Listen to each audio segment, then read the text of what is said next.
Bonjour, donc nous sommes toujours au Week-end de la Liberté, toujours au Cercle Bastia, toujours les invités de Patrick Casanov qui organise toujours merveilleusement cette manifestation. Alors là, je suis avec quelqu'un qui est intellectuellement très très important dans le monde libéral, qui est Jacques Garello, donc qui est professeur agrégé, qui a exercé à Aix-en-Provence, c'est cela? Oui, tout à fait. Qui a fait partie de toute la mouvance libérale française avec Pascal Salin, je suppose Philippe Nemo, enfin voilà. Hein. Oui. Donc nous sommes là au cœur de la mécanique intellectuelle du libéralisme. Alors je suis évidemment un peu, pour moi c'est très délicat de vous interviewer, parce que je suis très loin de votre érudition. On va essayer de faire avec.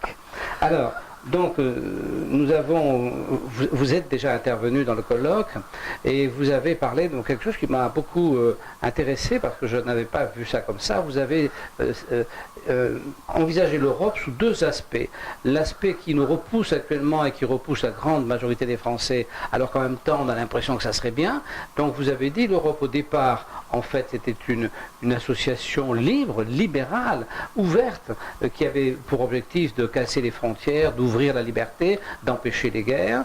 Et petit à petit, cette Europe s'est fait dévorer par son administration. Elle est devenue bureaucratique et aujourd'hui, elle est tout l'inverse de sa naissance. Elle est castratrice, elle est dite règlement sur règlement, elle se mêle de choses qu'on ne lui demande pas. Et elle est devenue étouffante, d'où cette espèce de refus de la population, de cette sensation d'angoisse. Alors ma question c'est, est-ce que comment imaginez-vous cette mutation est arrivée par où? Est-ce que qui a fait que tout d'un coup la bureaucratie a pris le pouvoir? Qu'est-ce qui s'est passé?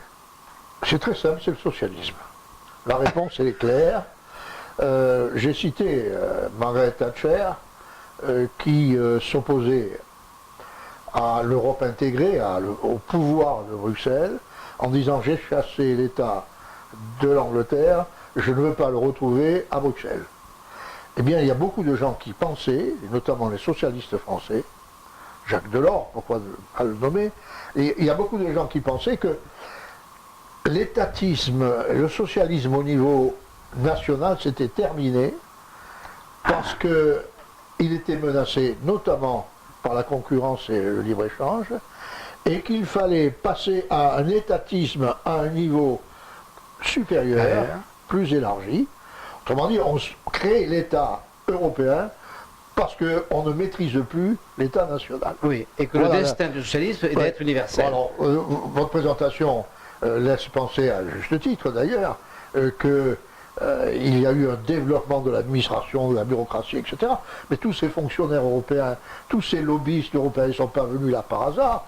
C'est parce que derrière, il y avait une volonté politique de construire une Europe socialiste, avec une politique agricole commune. Elle existait déjà, c'était au fond le ver dans le fruit dès le début. C'était l'idée que l'agriculture doit être soustraite aux lois du marché. Et puis alors, politique industrielle, politique monétaire, politique commerciale, pour en finir avec politique internationale et diplomatie. C'est-à-dire le plan partout. Au lieu de la liberté, le plan. Oui, le plan. C'est ça, hein, c'est ça, c'est le plan. Hein. Alors le plan sans le Gosplan, c'est-à-dire sans la charte de plomb du communisme, mais un plan déjà distributeur, redistributeur, et un plan surtout suppresseur de liberté. C'est ça. Alors, quand on parle du socialisme, est-ce que souvent je pose cette question de la croyance, c'est-à-dire la croyance, cette chose qui fait que l'homme n'avance pas un pied sans croire que le sol devant lui est ferme. S'il croit que le sol n'est pas ferme, il n'avance pas le pied. C'est-à-dire qu'il est, je pense, reconnu que la croyance fait partie de notre organisation à l'intérieur de nous et qu'on ne fait rien sans avoir un minimum de croyance au départ. Ouais. Alors, est-ce que vous croyez que le socialisme est une déviance de cette espèce d'outil et une croyance généralisée, comme souvent les populations s'emparent d'une croyance et alors après pour l'éradiquer c'est difficile? Ou est-ce que c'est quelque chose de plus... Est-ce que c'est autre chose? C'est quoi le socialisme d'après vous? Écoutez, deux réponses. La première, vous avez parlé du sol devant moi qui est encore solide. C'est vrai, mais il se peut que le chemin que je suis et conduit à une falaise.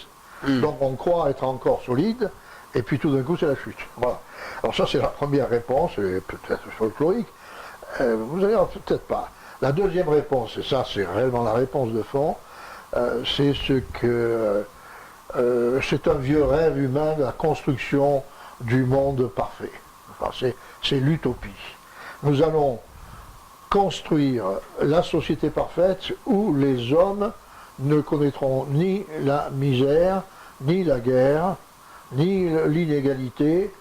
Il suffit d'organiser scientifiquement la société. Le socialisme, c'est l'organisation scientifique de la société.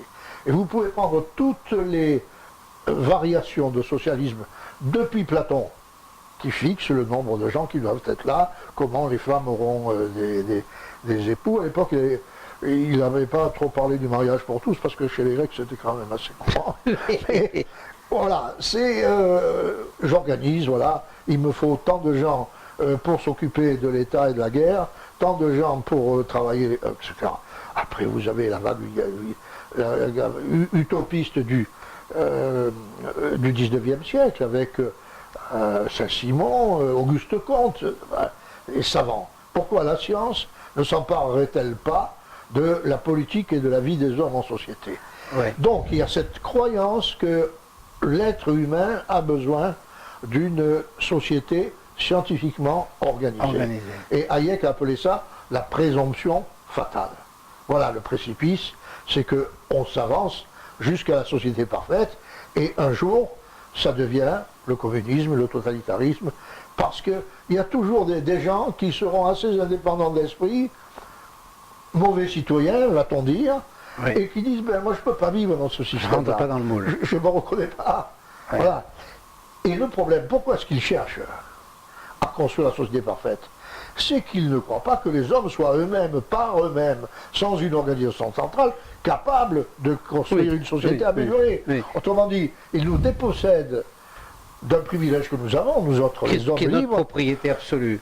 Exactement, puis de dire, on va chercher la solution entre nous. Bien Quand sûr. Tocqueville va aux États-Unis, qu'est-ce qu'il constate et qu'est-ce qu'il décrit comme la différence essentielle avec la France? C'est que quand il y a un problème au niveau de la commune, ou même un peu au-delà, les gens essayent de s'arranger entre eux. Ils discutent et ils trouvent toujours une solution. Il y a une capacité d'auto-organisation de l'être humain. Donc pour vous, le libéralisme, c'est donc c'est faire confiance à l'être humain, et c'est donc accepter ses bons côtés et ses mauvais aussi, bien sûr. Oui, parce que en effet, comme Hayek le dit, tout progrès résulte d'un processus, d'un enchaînement d'essais et d'erreurs.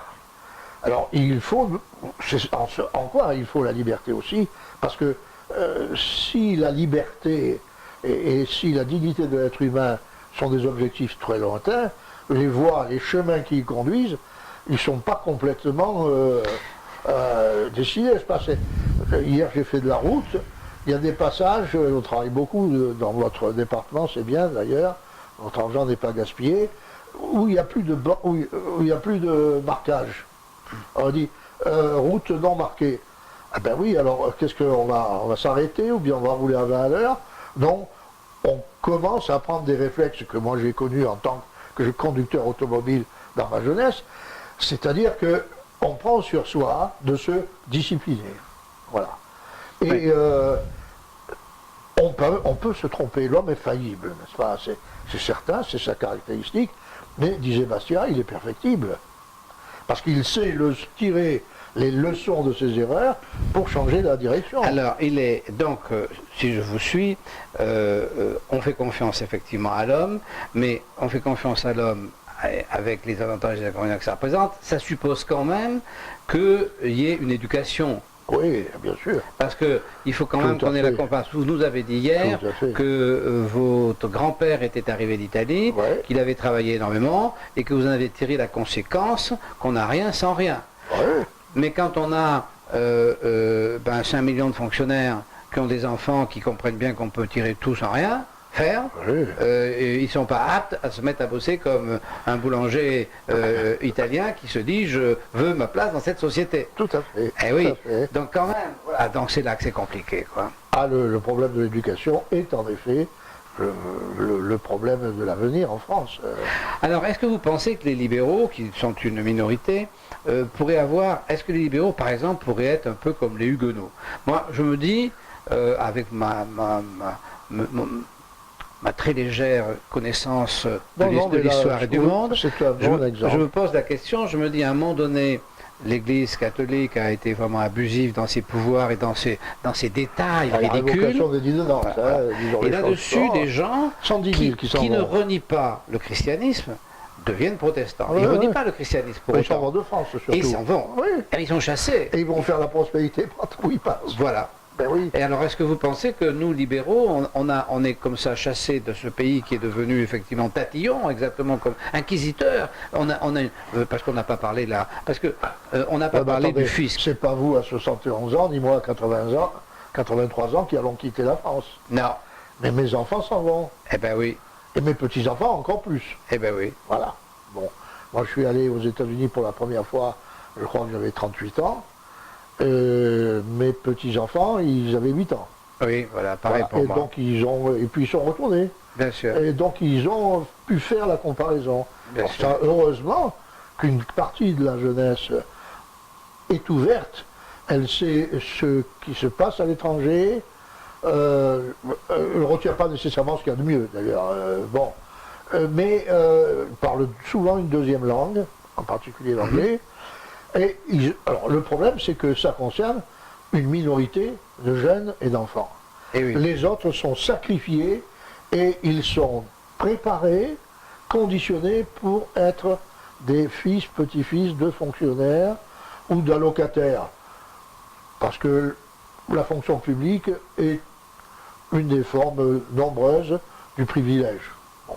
Oui, d'accord. Alors, que je touche l'allocation parce que j'ai pas d'argent ou parce que je suis fonctionnaire, de toute façon, vous êtes un allocataire.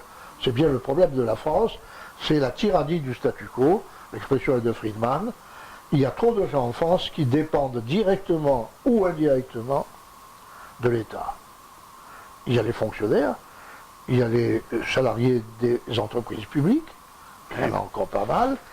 Il y a les salariés et les entrepreneurs qui vivent des marchés publics. Complètement.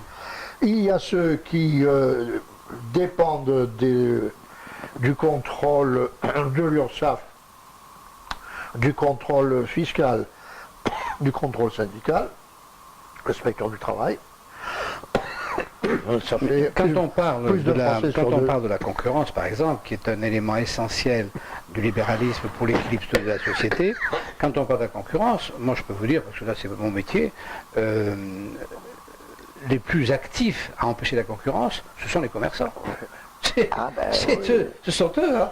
Donc si vous voulez, Oui, ce sont à la fois eux qui devraient être libéraux. Oui, mais si leur pétition était nulle, c'est-à-dire ne débouchait jamais, qu'aucun homme politique ne leur donne raison en leur disant mais vous êtes des commerçants, vous avez par priorité des devoirs vis-à-vis de votre clientèle. Bien sûr. Et non pas vis-à-vis de votre portefeuille, où votre portefeuille ne peut se gonfler que si vous servez mieux les consommateurs, c'est-à-dire à meilleur prix, ça se passerait très bien.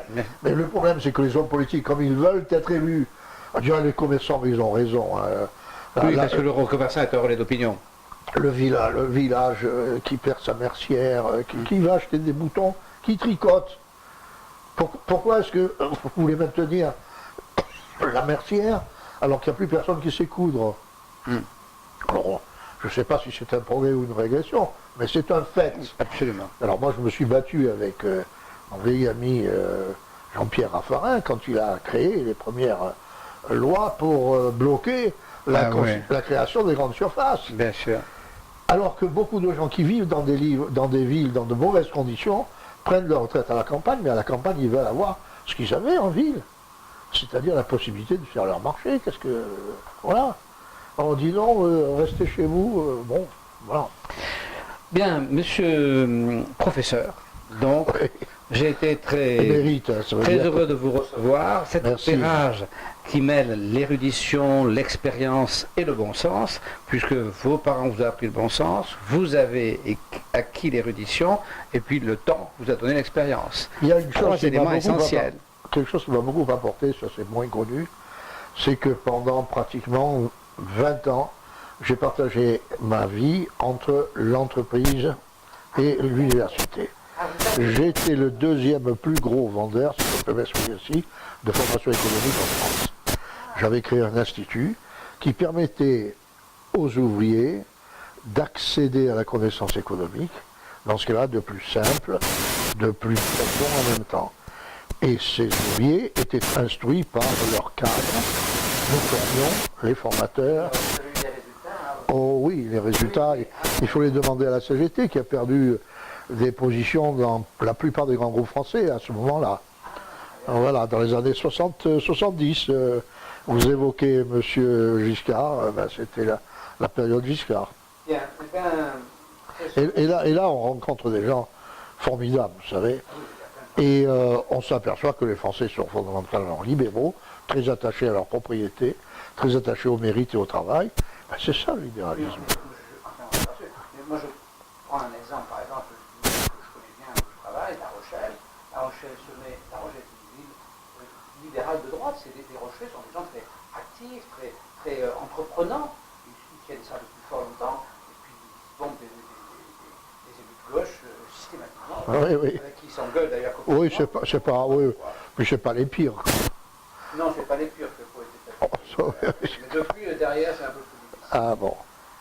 Professeur, je vous remercie. C'est moi qui vous remercie. Voilà, je vous souhaite une bonne journée. Merci. Merci.